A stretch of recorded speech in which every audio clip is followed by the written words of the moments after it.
छत्तीसगढ़ में माध्यमिक शिक्षा मंडल ने बोर्ड परीक्षाओं का टाइम टेबल जारी कर दिया है, जिसके तहत 12वीं की परीक्षा 2 मार्च से और 10वीं की परीक्षा 3 मार्च से शुरू होगी, जबकि प्रैक्टिकल एग्जाम 10 जनवरी से शुरू होंगे। और इस बार कक्षा 12वीं में 2,92,000 और 3,90,000 परीक्षार्थी 10वीं की परीक्षा देंगे। ये परीक्षाएं ऑफलाइन मोड में आयोजित की जाएंगी। परीक्षाओं को लेकर माध्यमिक शिक्षा मंडल के सचिव वीके गोयल से खास बातचीत की हमारे सहयोगी शशिकांत साहू ने। माध्यमिक शिक्षा मंडल ने बोर्ड परीक्षाओं की टाइम टेबल जारी कर दिया गया है। इस बार किस प्रकार से जो है परीक्षा आयोजित होगी, इस बारे में जानकारी के लिए हमारे साथ जो है माध्यमिक शिक्षा मंडल के सचिव प्रोफेसर वीके गोयल मौजूद है। सर, 10वीं 12वीं के टाइम टेबल जारी कर दिया है, इस बार किस प्रकार से जो है परीक्षा आयोजित की जाएगी? देखिए, मंडल की जो परीक्षाएं हैं उनके टाइम टेबल तो हर वर्ष हमने जारी किए हैं और समय सारणी जारी होने के पश्चात परीक्षा का जब समय आता है उस समय परिस्थितियां विभिन्न हो जाती हैं, तो कुछ उसमें हमको बदलाव करना पड़ता है। इस वर्ष वर्तमान परिस्थितियां के अनुरूप फिर से टाइम टेबल जारी किया गया है इस वर्ष के लिए, जो 2 मार्च से परीक्षाएं शुरू करते हुए 30 मार्च को समाप्त की जा रही हैं। कक्षा 12वीं की परीक्षाएं 2 मार्च से शुरू होंगी और 30 मार्च तक चलेंगी। कक्षा 10वीं की परीक्षाएं 3 मार्च से शुरू होंगी और 23 मार्च तक चलेंगी। सर, चूंकि इस बार ऑफलाइन परीक्षा आयोजित की गई है, पिछले 2 सालों में देखने को मिल रहा था कि ऑफलाइन परीक्षा के टाइम टेबल तो जारी किए जाते थे, लेकिन कोरोना संक्रमण के चलते जो है ऑफलाइन परीक्षा नहीं हो पा रही थी। असाइनमेंट के माध्यम से हो रहे थे, साथ ही जो एग्जाम फ्रॉम होम की तरह परीक्षा हो रहे थे। इस बार ऑफलाइन के तहत जो है परीक्षा होगी, क्या कुछ तैयारियां रहेगी परीक्षा को लेकर? नहीं, देखिए, 2 साल की बात नहीं है। वर्ष 2020 में तो हमारी सारी परीक्षाएं हो गई थी, ऑफलाइन ही परीक्षाएं हुई थी। एक पेपर 2 पेपर छूट गए थे और नहीं हो पाए थे और कोरोना आ गया था, लेकिन बाकी सारी परीक्षाएं हो गई। तो वर्ष 2020 में तो हमने पूरी परीक्षाएं ऑफलाइन ही ली हैं। हाँ, वर्ष 2021 की बात करें तो उस समय परीक्षा के समय कोरोना ज़्यादा था, इसलिए वहाँ पे हमने कुछ बदलाव किए थे।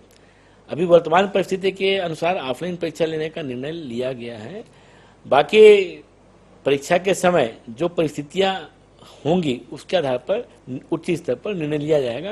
अगर परिस्थिति सामान्य रही तो ऑफलाइन परीक्षा ही आयोजित की जाएंगी। सर, चूंकि संक्रमण की स्थिति एक बार फिर से रफ्तार पकड़ते हुए नजर आ रही है, तो इस किस प्रकार की परिस्थिति रहेगी? चूंकि अभी 2 मार्च में पेपर होने हैं, तो जिस तरह से संक्रमण का रफ्तार देखने को मिल रहा है, तो आगे क्या कुछ चुनौती रहेगी? नहीं, देखिए, अभी 2 महीना हमारी परीक्षाओं में शुरू होने में है। 2 महीने में क्या परिस्थितियां बनती हैं, ये भी हो सकता है कि भाई जो प्रकरण बढ़ रहे हैं बढ़ करके धीरे धीरे कम होकर समाप्त भी हो जाए। तो वो परिस्थितियों पर डिपेंड करेगा कि परीक्षा शुरू होने के समय क्या परिस्थिति है और तात्कालिक निर्णय उच्च स्तर पर लिया जाएगा। सर, छात्रों को असाइनमेंट भी दिया जा रहे थे, असाइनमेंट के अंक भी जोड़ने की बात कही जा रही थी, लेकिन अब परीक्षा जो है ऑफलाइन होगी, तो क्या छात्रों के असाइनमेंट इसमें जुड़ेंगे? नहीं, देखिए, असाइनमेंट के अंकों की जहाँ तक बात है वो हमने गत वर्ष उनके लिए निर्णय लिया था, लेकिन इस वर्ष के लिए हमने असाइनमेंट की प्रक्रिया को कंटिन्यू रखा है, लेकिन उनके अंक या वेटेज देने का कोई भी इस वर्ष के लिए कोई निर्णय नहीं किया है। इसलिए असाइनमेंट बच्चों को लिख करके जमा करना है, जिससे वो ये पता चलता है कि बच्चे पढ़ाई लिखाई घर पे कर रहे हैं। और अगर मान लीजिए कोई बच्चे असाइनमेंट में कम नंबर पाते हैं तो उस पर विशेष ध्यान दिया जाता है कि उस बच्चे को ऊपर उठाया जाए और उसकी जो कमजोरी है उसको दूर किया जाए। इस वर्ष अंक जोड़ने का कोई निर्णय नहीं लिया गया है, लेकिन भविष्य में क्या होगा परिस्थितियों के अनुरूप कुछ कहा नहीं जा सकता।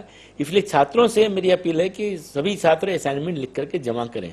सर, इसमें 10वीं और 12वीं में कितने छात्र इस बार जो है एग्जाम के लिए फॉर्म भरे, कितने छात्र सम्मिलित होंगे?